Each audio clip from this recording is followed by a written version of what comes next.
लेना न देना मगन रहना, न लेना न देना मगन रहना। अपने आप परोसा है, ईश्वर पर ही भरोसा है। जो भी मिले उसमें खुश रहना, लेना न देना मगन रहना, न लेना न देना मगन रहना।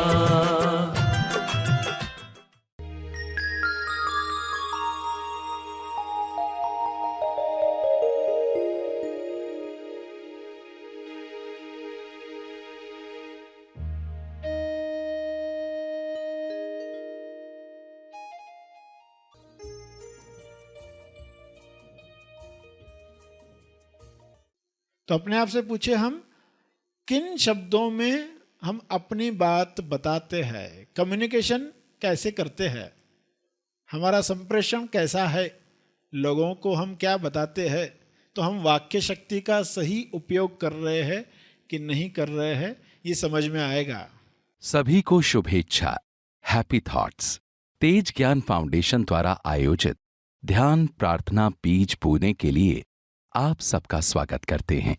रोज हम सब मिलकर प्रार्थना करते हैं ताकि हम खुद भी स्वस्थ रह पाएं और जो बीमार हैं उन्हें भी हम अपनी प्रार्थना का बल पहुंचा पाएं। तो आइए ग्रहणशील रहते हैं और इस प्रार्थना का लाभ लेते हैं। सभी विश्व शांति के लिए प्रार्थना करें, सभी की मुक्ति के लिए, स्वास्थ्य के लिए, संतुष्टि के लिए प्रार्थना करें।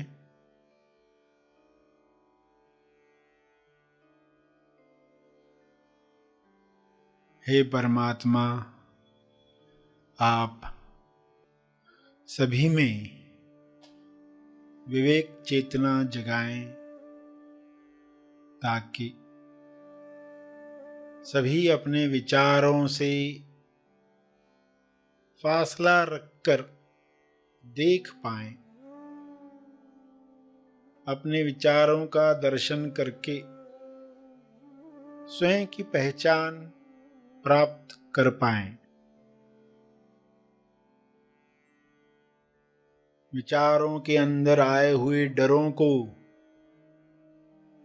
लालच को पहचान कर वे अपनी मुक्त अवस्था को जान पाएं। जब अपनी अवस्था हर इंसान जानेगा तब निर्भय होकर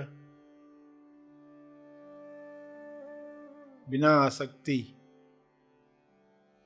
वह लोक कल्याण के लिए कार्य करेगा। सभी की मुक्ति तब संभव होगी,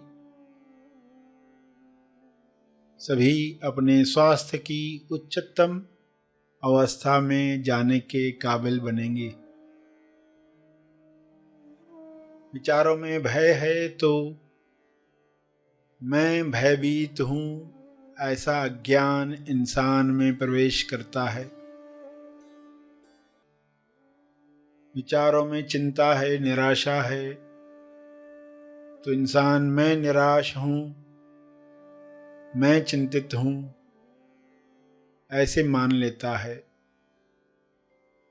इस मान्यता की वजह से वह दिखावटी सत्य में फंसता है।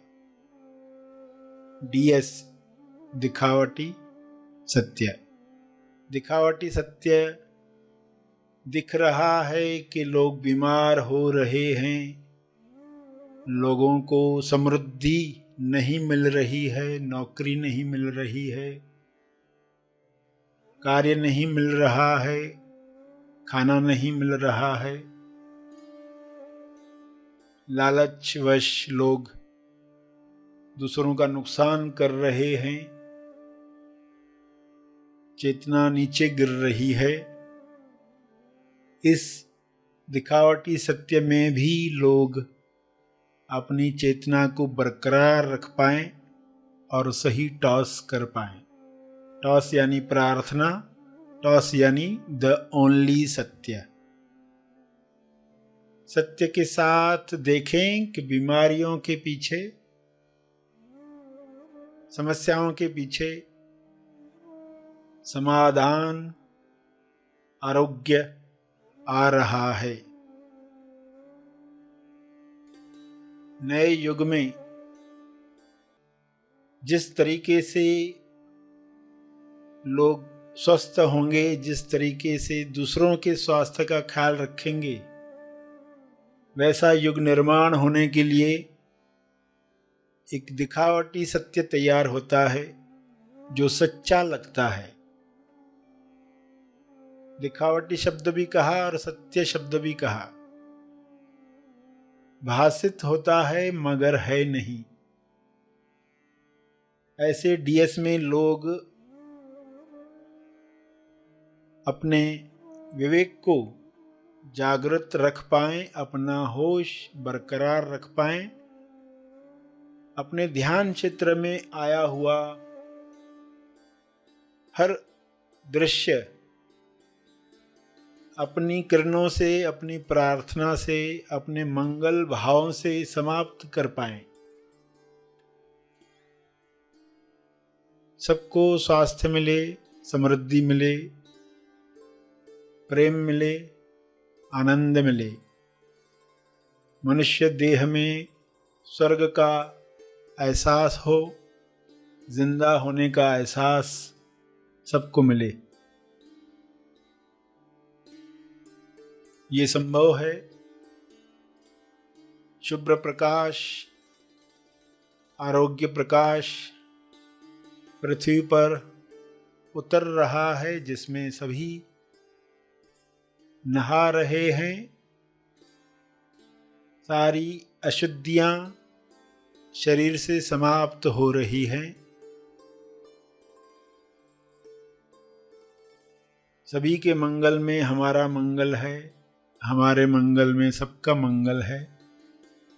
ऐसा ज्ञान सब में उतर रहा है। सारे डॉक्टर्स इस प्रकाश में हेल्पफुल बन रहे हैं, अपनी लालच को समाप्त कर रहे हैं। हर पेशेंट अपने भय पर विजय प्राप्त कर रहा है। यह विजय उसे स्वस्थ कर रही है। यह विजय सबको मिले।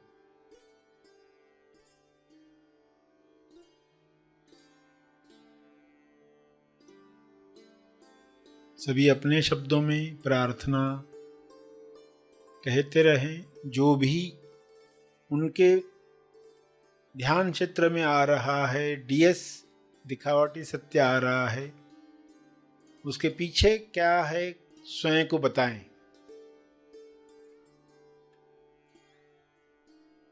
और टॉस करें, प्रार्थना करें।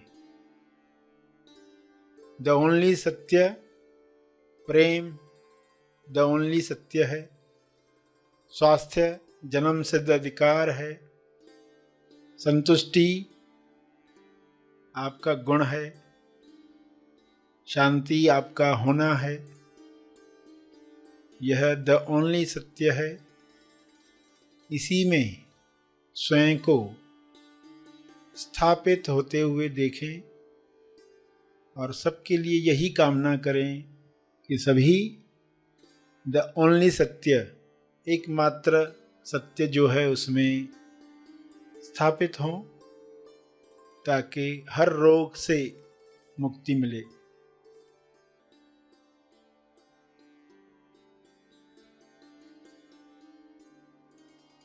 अपने शब्दों में प्रार्थना जारी रखें।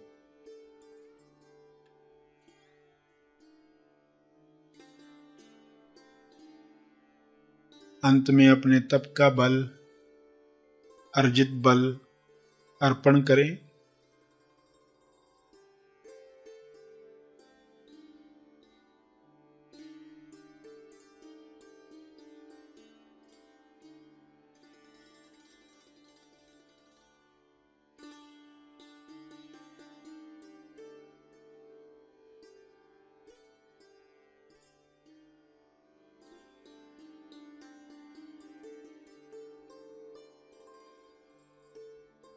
सभी धीरे धीरे आंखें खोलें। आइए सब ग्रहणशील होते हैं एक चेतना संदेश सुनने के लिए।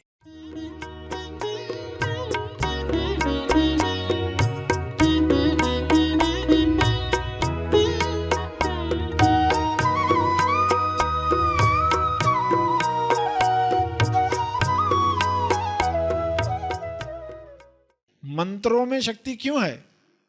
क्योंकि उनका चयन किया गया है, शब्दों का चयन किया गया है और उस हिसाब से वो शब्द दिए जाते हैं। लोग दोहराते हैं, बार बार दोहराते हैं, उनकी एक वाइब्रेशन होती है। पुराने जमाने में आप सुनते किसी ने श्राप दे दिया तो वो फलित होता था। यानी शब्दों में पावर है। जो लोग सत्य पर चलते हैं, सत्य में इतनी शक्ति है, जो उन्होंने कह दिया वो हो जाता है। जब तक कहा नहीं तब तक नहीं। जैसे ही कहा कि उस शब्द का असर होने लग गया, तो अपने आप से पूछे हम किन शब्दों में हम अपनी बात बताते हैं, कम्युनिकेशन कैसे करते हैं, हमारा संप्रेषण कैसा है, लोगों को हम क्या बताते हैं। तो हम वाक्य शक्ति का सही उपयोग कर रहे हैं कि नहीं कर रहे हैं, ये समझ में आएगा। वाक्यों में कभी भी ऐसे शब्द नहीं कहने हैं जो बोलचाल में हम बोल जाते हैं, हमें पता ही नहीं होता, हम एक मुहावरा समझकर बोल देते हैं, मगर उन शब्दों का असर आप पर होता है। मस्ती में, मजाक में भी हम कुछ ऐसे शब्द बोल देते हैं, वे शब्द असर करते हैं, क्योंकि हमारा आंतरिक मन मजाक नहीं समझता, वो शब्दों का अर्थ वैसा ही लेता है। तो हम कैसे शब्द कहते? कोई कहता है कि फला फला ने तो मेरे नाक में दम करके रखा है। अब नाक में दम किया है अगर वो सोचता है, तो उसको जो ब्रीदिंग प्रॉब्लम शुरू होते हैं उसको पता ही नहीं है कि वो जो शब्द बार बार यूज करता है, इसने तो नाक में दम कर दिया है, इसने तो नाक में दम किया है। तो ये शब्द असर कर रहे हैं। ऐसे शब्द कहने से खबरदार रहना। कोई कहते रहता है इसने खून जला दिया, मेरा खून जला दिया, ऐसे कहते हैं। ये तो सरदर्द है मेरे लिए, इसको तो मैं देखना ही नहीं चाहता, देखना ही नहीं चाहता। अब आंख के प्रॉब्लम शुरू हो गए तो कोई आश्चर्य नहीं है। कैसे शब्द हम इस्तेमाल करते हैं। सही शब्द, सकारात्मक शब्द हम इस्तेमाल करें तो वाक्य की शक्ति हमारे जीवन में काम करेगी। तो सराहना जब इंसान करता है, ईश्वर की सराहना करता है, आरती करता है, पूजा करता है, ये सब क्यों बनाया गया? कीर्तन कोई करता है, भजन कोई गाता है, वो क्या है? वाक्य शक्ति है। वो जो बोल रहा है उन शब्दों का असर होता है। विचारों में हो प्रार्थना तो शब्दों में हो सराहना। जितनी सराहना होती है उतनी ही संभावना खुलती है, क्योंकि आपके बॉडी से वे वाक्य निकल रहे हैं, उनका असर आप पर तो पहले होने ही वाला है। तो कैसे हमें वाक्य को, शब्दों को अभिशाप नहीं बनने देना है, बल्कि वरदान बनाना है।